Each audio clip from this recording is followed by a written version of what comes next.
하나님의 은혜가 우리 모든 성도 위에 함께하기를 간절히 바랍니다. 아멘.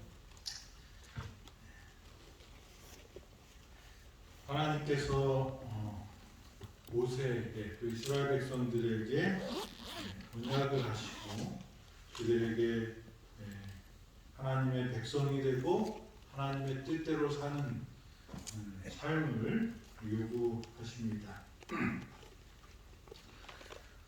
하나님과 우리와의 관계를 표현하는 그 관계 중에 하나님 아버지, 우리는 하나님의 자녀, 이렇게 아버지와 자녀로 이렇게 표현하지만 또 어떤 표현이 있냐면 하나님은 신랑, 우리는 신부 이렇게 됩니다.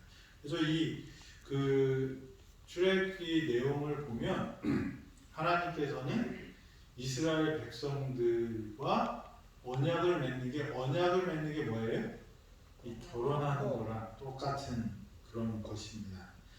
그래서 창세기 20장에 하나님께서 내가 너희 하나님이 되고 우리가 하나님의 백성이 되는 그 십계명을 주시고 그 십계명을 가지고 사는 하나님의 백성들이 어떻게 사는지 21장, 22장, 23장, 24장에 이렇게 나와 있습니다.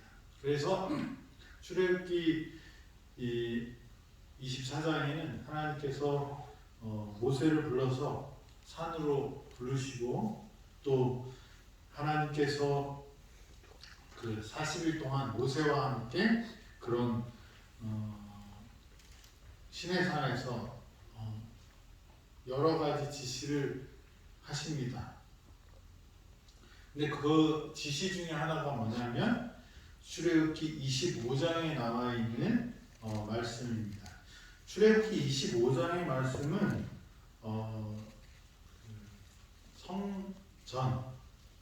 성막을 짓는 그런 예물과 그런 것들에 대해서 이렇게 나와 있는데요.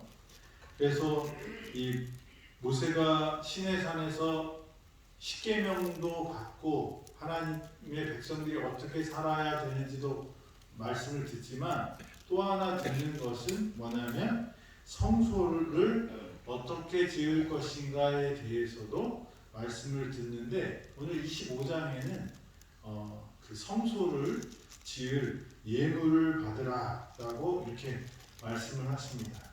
그래서 2절에 보면 이런 말씀을 하세요.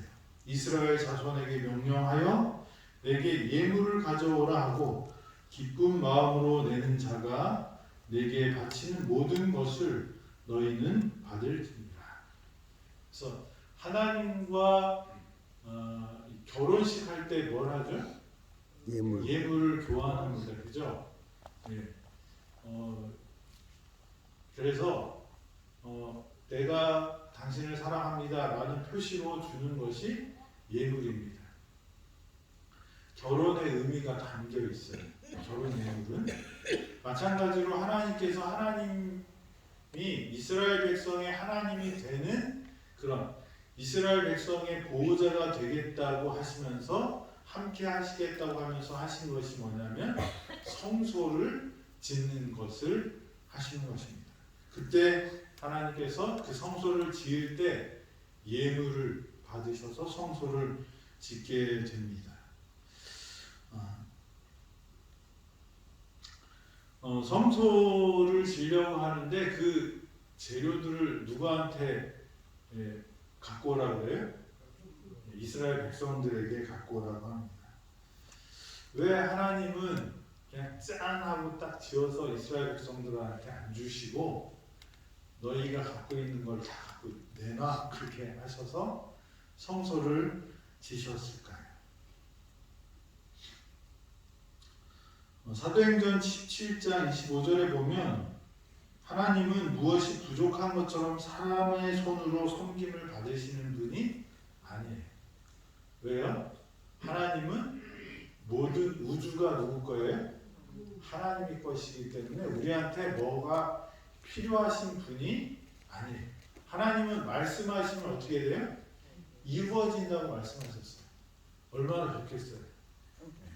제가 우리 집사람한테 자꾸 집사람이 저를 뭘 시키면 제가 뭐라 그러는지 아세요? 당신은 좋겠어. 말만 하면 다 되니까. 네. 말만 하면 다 되지 않지만 제가 농담으로 그런 얘기를 해요. 뭐 쓰레기 버리러 갔다가 그러면 제가 그런 말을 해요. 당연히 해야 되는 일이지만 하여튼간 그렇게 말을 해서 그렇습니다. 말만 하면 다 되면 좋겠어요? 네. 우리 수혁이가 게임 그만하고 열심히 공부했으면 좋겠어. 공부해라. 그러면 한 번 하면 한 번만 하면 딱 들었으면 좋겠어요. 근데 어제도 제가 한 5번은 얘기했나? 이제 계속 밀당을 하고 있어요. 저희가 휴대폰도 안 주고 컴퓨터도 안 주고 그냥 하는데 이제 코로나가 지나간 다음에는 숙제도 다 뭐로 해요? 그냥 컴퓨터로 하라고 그러고 무슨 알림도 다 뭐로 해요? 이 컴퓨터나 이 카톡이나 그러니까 아이한테 안 줄 수가 없어요. 그럼 주면 어떻게 될까요? 그걸로 계속 거기에 정신 없어 갖고 그래요. 그래서 저희 집사람이 이제 어차피 줄 거면 이제 네가 결정하고 하게 해야 되겠다. 그래서 알아서 하라고 그래요. 알아서 하라면 어떻게 될까요? 알아서 하루 종일 합니다. 하루 종일 해서 이제 한 달을 기회를 줬어요. 자기가 너무 심한 것 같아요. 엄마 아빠의 잔소리가 필요한 것 같아요. 그래서 또 약속을 정했어요. 하루에 2시간, 주말에 4시간 이상 안 하기로. 그러면 그 약속을 지킬까요? 또 못 지켜요. 그래서 잔소리를 이야기를 하면 이제 근데 그 전보다 많이 이제 자기가 컨트롤하는 것 같아요. 어차피 아이들이 크면 자기 스스로 결정하고 해야 되는데 그 결정하고 선택하는 것을 내가 결정하고 선택하는 게 아니라 우리 아이한테 맡겨야 되겠다. 그리고 잔소리하는 대신 기도해야 되겠다. 그런 생각을 하면서 이제 조금씩 그 자립심을 키워주고 자기 선택권을 존중해줘야 되겠다. 그런 생각으로 이렇게 합니다. 말만 하면 다 되는 세상이 얼마나 좋겠어요. 그런데 우리는 그렇게 못해요. 근데 누구는 그렇게 하셔요? 하나님. 하나님은 말하면 다 돼요. 그렇기 때문에 하나님은 우리가 뭘 이렇게 드리는 것이 하나님한테 필요한 것은 아니에요. 근데 하나님은 우리에게 왜 예물을 내게 갖고 와라. 그러면서 뭐라고 해요? 기쁜 마음으로 갖고 와라. 그렇게 말합니다. 왜 하나님은 예물을 갖고 오라고 했을까요? 왜 우리가 헌금을 하나요? 헌금을 해야지 교회가 운영이 돼서 하나님께서 헌금을 하라고 하는 것이 아니라는 거예요. 많은 사람들이 착각해요. 그래서 어떤 장로님은 성질나면 목사한테 이런 얘기도 해요. 내가 내는 헌금으로 먹고 살면서 왜 내 말 안 듣냐고. 그런 이 몰상식한. 그리고 어떤 분은 자기가 헌신해서 교회를 졌는데 그 교회가 누가 진 거예요? 자기가 헌신했다고 생각해요. 자기 거라고 생각해요. 뭐 어떻게 보면 이 자기가 주체가 되는 것은 참 좋지만 그거는 누구 거예요? 하나님 거예요. 하나님께 드리는 거예요. 근데 하나님이 우리에게 그런 물건과 재물이 필요해서 우리한테 예물이 필요해서 달라고 하는 것이 아니라는 거예요. 근데 우리가 많이 착각하고 살아요. 어떤 사람들이 갑질할까요? 제가 보니까 힘 있는 사람. 내가 돈을 준 사람이 갑질할까요? 돈을 받는 사람이 갑질할까요? 주는 사람. 돈을 주는 사람이 갑질해요. 근데 하나님은 우리한테 돈을 내라고 그러셔요. 그런데 그것이 하나님은 또 어떻게 하라냐면 받는 사람이 더 당당하게 요구하시는 거예요. 왜 하나님은 우리에게 예물을 드리라고 했을까? 성소를 짓는데 그 성소의 재료들을 누구한테 내라고 그래? 이스라엘 백성들에게 내라고 합니다. 마태복음 6장 21절에는 이런 말씀이 있습니다. 내 보물이 있는 곳에는 내 마음이 있느니라. 하나님께서 하나님과 대비되는 어떤 것을 얘기하실 때 뭘 많이 말씀하시냐면 재물을 가지고 얘기하세요. 재물과 하나님을 겸하여 섬길 수 없다고 말씀하십니다. 성경에는 예수님은 엄청 이 재물, 돈에 대해서 얘기를 많이 하셨어요. 근데 그렇게 돈이 뭐예요? 중요합니다. 중요한 일이지만 그것에 함몰되거나 그것에 끌려가서는 안 되기 때문에 예수님께서 말씀을 하십니다. 재물이 있는 곳에, 보물이 있는 곳에 뭐가 같이 간다고요? 마음도 같이 가. 마음도 같이 가요. 그래서 예수님은 우리에게 그 두 가지를 섬기지 않는 방법이 뭐예요? 하나님의 주권을 인정하는 자세로 하나님께 예물을 드리는 거예요. 내 마음을 담아서 하나님께 드리라는 것을 말씀하십니다. 아멘. 그래서 예물은 하나님의 자녀들이 하나님을 사랑한다는 표현을 할 수 있는 것이 뭐예요? 예물이에요. 그래서 하나님은 돈이 없어서 우리한테 돈을 달라고 하시는 분이 아니고 우리의 마음을 얻기 위해서 그 예물에 우리의 마음을 담아서 드리라고 말씀하시는 것입니다. 아멘. 그런데 하나님이 달라고 한 그 예물은 누굴 걸까요? 하나님. 이스라엘 백성들이 어떤 사람이 50일 전에는 어떤 사람이었어요? 한 2달 전에는 애굽에서 뭐 하는 사람들이었어요? 종살이. 노예. 노예. 노예는 재산이 있었을까요? 없었을까요? 없어요. 전혀 없지는 않았을 것 같아요. 왜냐하면 제가 이제 노예에 대해서 좀 이렇게 봤을 때 이스라엘 백성들은 집에서 부리는 그런 입주 노예가 아니라 이렇게 너 이만큼 일을 해. 그러면 너 그 다음에는 뭐해? 네 마음대로 해. 하는 이렇게 공력을 주고 일정 부분을 받는 그런 노예였던 것 같아요. 그러니까 요구하는 것 이상 하게 되면 그건 누구께 돼요? 자기께 되는 거기 때문에 약간의 재산은 있을 수 있어요. 그런데 그 재산이 여기 나오는 보면 해달의 가죽과 조각목과 이게 누가 쓰는 거예요?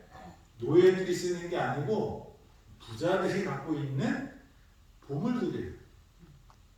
그런데 한 2달 전에는 뭐였어요? 노예였는데 어떻게 이스라엘 백성들이 그걸 예물로 갖고 왔을까요? 그 힌트가 성경에 있어요. 출애굽기 12장 36절에 보면 이런 말씀이 있어요. 여호와께서 애굽 사람으로 백성에게 은혜를 입히게 하사 그들이 구하는 대로 주게 하심으로 그들이 애굽 사람의 물품을 취하였더라. 열재앙이 다 내리니까 이제는 이 애굽 사람들이 이 이스라엘 사람들이랑 있으면 어떻게 해요? 아이고 하나님이 자기들을 쳐서 이 노예로 부려서 돈을 버는 것보다 뭐예요? 이스라엘의 하나님한테 맞아서 아픈 게 더 큰 거예요. 그래서 이제는 뭐라 그래요? 제발 나가달라. 가라. 네 마음대로 하라. 그런데 하나님께서 그냥 가게 안 하시고 어떻게 해요? 여태까지 노예로 살면서 임금 못 받았던 걸 어떻게 해요? 받아가라고 하나님께서 어떻게 해요? 애굽 사람들의 마음을 녹이셨어요. 그래서 이스라엘 사람들이 가서 이거 주세요 그러면 아유 가지고 가시라. 그래서 이스라엘 백성들이 뭐가 많이 생긴 거예요? 네, 이 보물들이 생긴 거예요. 노예가 가질 수 없는 여러 보물들을 성소를 지을 때 다 갖다 냅니다. 이 재료들이 어디서 온 거예요? 애굽에서 온 거예요. 다시 말하면 이건 누가 주신 거예요? 하나님이 주신 거예요. 그래서 우리가 하나님께 뭔가 드릴 수 있다라는 것은 그것이 하나님이 우리한테 맡겨주신 것이지 그것을 내 거라고 생각하는 그 순간부터 주권이 누구한테 넘어가요? 하나님이 아니라 나에게로 넘어오면 뭐예요? 그 이후로는 누가 하나님이 되는 거예요? 내가 하나님이 되는 거예요. 그래서 하나님은 재물을 우리한테 맡기셨다고 말합니다. 그리고 우리는 뭐라고 말하냐면 청지기라고 말합니다. 그러니까 저와 여러분들이 이 땅에 살면서 내가 갖고 있는 이 재산, 재물, 이거는 내가 하나님한테 맡겨진 거라고 이해하셔야지 이게 내가 내 거라고 생각하는 그 순간부터 우리는 갑질을 할 수가 있어요. 하나님께. 그래서 저와 여러분 이것을 극복하는 방법이 뭘까요? 하나님이 원하실 때 그것을 하나님께 드리는 것이 이 헌물이고 예물입니다. 그래서 하나님의 성소를 질 때 하나님이 이스라엘 백성과 함께 하겠다고 할 때 하나님이 딱 성소를 하늘에서 지어서 딱 내려주시지 않고요. 이스라엘 백성들에게 예물을 가지고 와라. 기쁜 마음으로 갖고 와라. 이렇게 이야기했습니다. 그래서 이스라엘 백성들이 어떻게 해요? 그것을 가지고 나와서 하나님께 드립니다. 그래서 만들어진 게 뭐예요? 하나님의 성소가 됩니다. 그래서 이 예물을 하나님께 드리는 것은 그런 의미가 있어요. 저와 여러분들이 누구의 자녀? 하나님의 자녀. 나의 것은 누가 주신 것? 하나님이 주신 것. 그래서 하나님이 원하실 때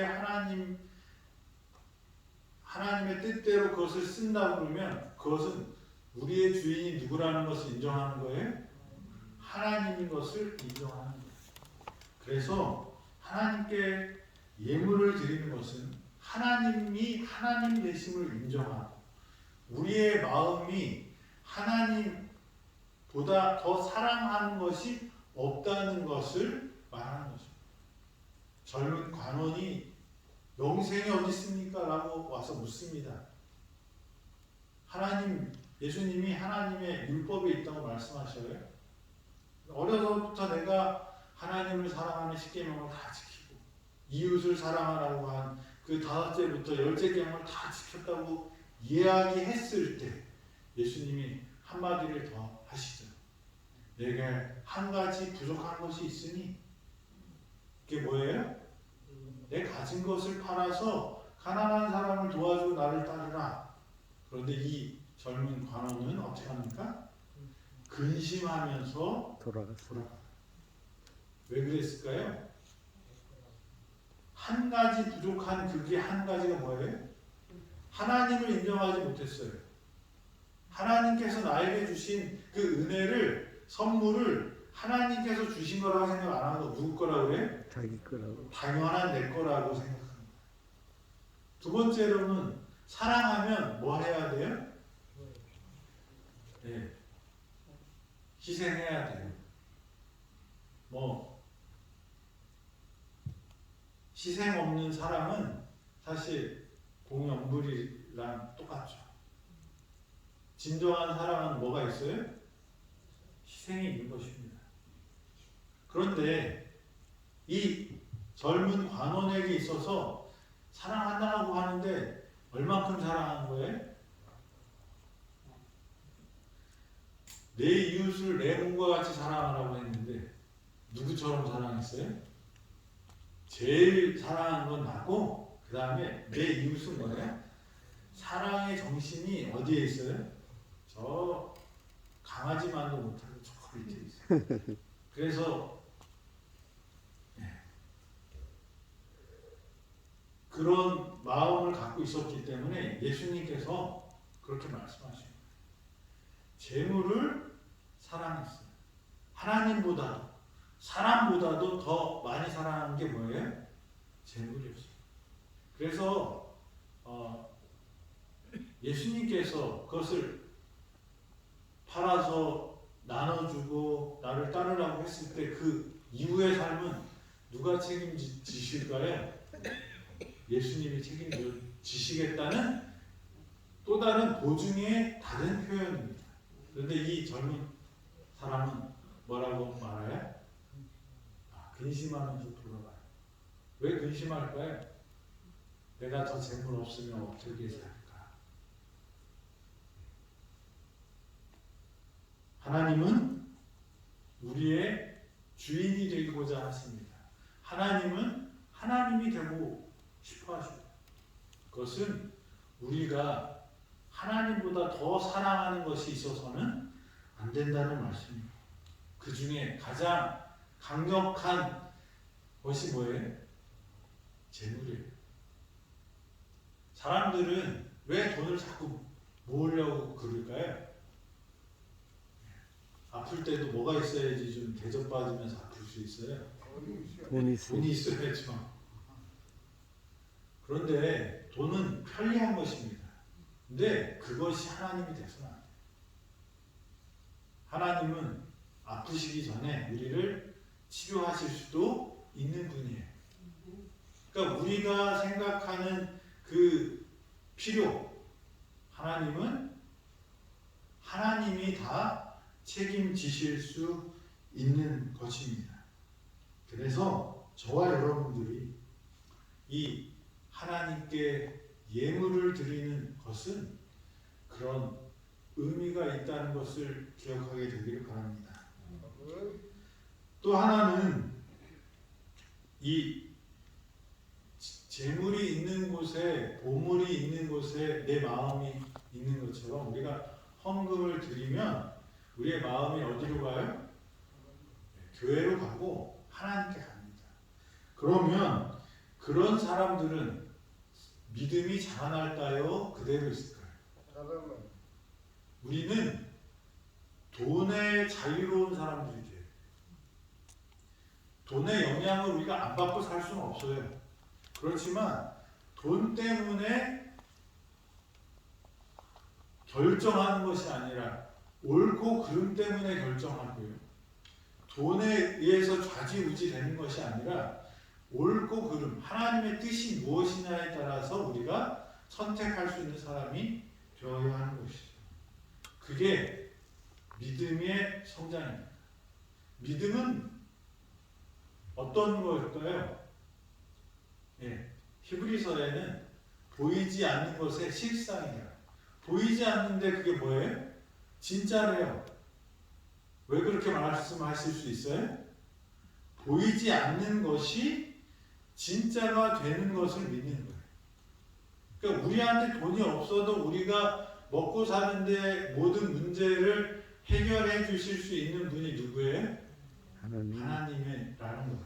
우리가 그냥 뭐 아무것도 안 하고 하늘 향해서 입만 벌리고 하나님 저 배고프니까 밥 주세요라고 그러고 있으면 하나님이 그렇게 그런 맹목적인 신앙을 해서는 안 되지만 우리가 어떤 선택을 하고 결정을 할 때 하나님의 말씀에 비춰서 하나님의 뜻이 분명하다면 우리가 그것을 선택한다면 그 다음은 누가 책임져 주신다는 거예요? 하나님. 히브리서 11장에는 그 믿음이 보이지 않는 것들의 실상이라고 말씀하시면서 두 가지를 또 말씀하시잖아요. 하나님이 계시는 것과 그리고 뭐예요? 우리가 하나님이 계신 것을 믿는 것. 그 하나님의 계신 것을 믿는다는 그 말은 하나님은 우리의 창조주이시고 본 우주의 주인이신 분이 하나님인 것을 인정합니다. 그런데 두 번째는 뭐라고 말씀하시냐면 하나님은 하나님을 찾는 사람들에게 뭘 주신다고요? 상 주시는 것을 믿는 사람이 믿음이라. 다시 말하면 하나님이 계셔. 누구도 할 수 있어요? 마귀도 할 수 있어요. 마귀도 그것은 아나요? 알아요. 네, 알아요. 그렇지만 마귀는 계속 뭐라고 말하는 거예요? 하나님은 우리에게 상 주시는 것을 기뻐하지 않냐고 우리를 못 살게 구는 그런 존재로 말하지만 하나님은 우리가 아무도 멸망치 않고 영생을 얻게 하기 위해서 목숨까지 버리신 분이고 그 하나님께서 우리를 사랑하셔서 우리가 행복하고 잘 되기를 바라시는 분이라는 것을 믿는 거예요. 아멘.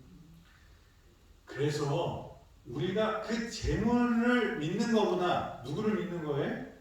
하나님, 우주의 주제이신 하나님, 그 하나님이 나를 사랑한다는 것을 믿고 살아가는 것이 뭘 갖고 우리가 훈련을 받는 거예요? 재물. 하나님께 드려야 되는 것. 하나님께 드리고 하나님이 우리에게 요구하시는 그런 헌물들을 드릴 때, 예물들을 드릴 때 우리는 우리의 믿음이 내가 이게 없으면 어떻게 살지? 라는 마음이 들겠지만 그것을 하나님께 드렸을 때 하나님께서 내 인생을 어떻게 해요? 책임져 주신다는 것을 믿고 살아갑니다. 그렇기 때문에 믿음이 성장하는 것이라고 믿습니다. 예. 믿음이 자라면 자랄수록 우리는 하나님의 마음을 이해하게 될 것입니다. 그리고 하나님을 사랑하는 그 표현들이 궁색하지 않게 할 것입니다. 예. 예물은 믿음의 성장과 밀접한 영향이 있습니다. 예물을 드린다고 많이 드린다고 다 하나님을 잘 믿는 것은 아니에요. 왜 그래요? 그 과부의 연보 기억하시죠? 과부가 동전 한 입, 500원짜리 하나를 딸랑 내리는 거라 그 말을 잔뜩 갖고 와서 쫙 붓는 그 부자와 예수님께서 누구의 연보를 받으셨어요? 과부의. 그 동전 하나, 빵 하나 사 먹을 수 있는 그 동전 하나에 그것을 더 크다고 말씀하시는 분이 하나님. 예수님은 그렇게 우리에게 말씀하셨습니다. 그래서 우리 예물은 어떤 액수의 크기나 이런 것이 아니라 우리의 마음이 들어가고 우리의 정성이 들어가고 우리의 헌신이 들어갈 때 그것은 하나님이 받으신다는 거예요. 그리고 말라기서에 보면 이 재물을 가지고 하나님의 것을 하나님께 드리는 것을 뭐도 해도 된다고 해요? 예. 다른 성경에는 하나님을 망령되이 일컫지 말라라는 말 속에는 뭐예요? 하나님을 시험하지 말라는 말이 있어요. 그 의미가 있어요. 그런데 뭐 갖고는 하나님을 시험해도 된대요? 11금을 가지고 하나님이 계신지 안 계신지 복을 받는지 안 받는지 뭐예요? 시험해도 된다고 허락을 하셨어요. 그만큼 헌금이 중요하기 때문에 그렇게 말씀하셨다고 보입니다. 저와 여러분들이 여기 출애굽기 25장 2절에 있는 말씀처럼 하나님께서 내게 예물을 가져오라 라는 말씀에 순종하는 사람이 되기를 바랍니다. 그리고 기쁜 마음으로 내는 자가 내게 바치는 모든 것을 기쁜 마음으로 바칠 수 있는 그런 하나님을 확실히 믿는 저와 여러분이 되기를 간절히 바라면서 오늘 말씀 드리겠습니다. 아멘. 기도하겠습니다. 하나님, 오늘도 우리에게 하나님께 나아갈 수 있도록 인도하여 주셔서 감사합니다. 아멘. 헌물을 드리는 것은, 예물을 드리는 것은 바로 하나님께 나가는 길이라고 말씀하셨사오니 기쁜 마음으로 우리의 예물을 주님께 드림으로 하나님의 사업에 동참하는 저희 되게 하시고 또 우리의 믿음이 성장하게 하시고 하나님을 믿는 믿음이 더욱 굳건해질 수 있도록 축복하여 주시옵소서. 말로만 예수님을 믿는 사람이 아니라 우리의 삶으로 하나님이 우리의 인생의 주인이시고 보호자시고 우리를 이끄시는 인도자이심을 보일 수 있는 그런 믿음의 사람들 될 수 있도록 인도하여 주시옵소서. 근심하고 돌아가는 사람이 아니라 기쁜 마음으로 예수님을 쫓아가는 제자 되게 하여 주시옵소서. 오늘 하루도 하나님 은혜 가운데서 우리 모든 성도들 행복하기를 예수 그리스도의 이름으로 기도합니다. 아멘. 아멘. 아멘.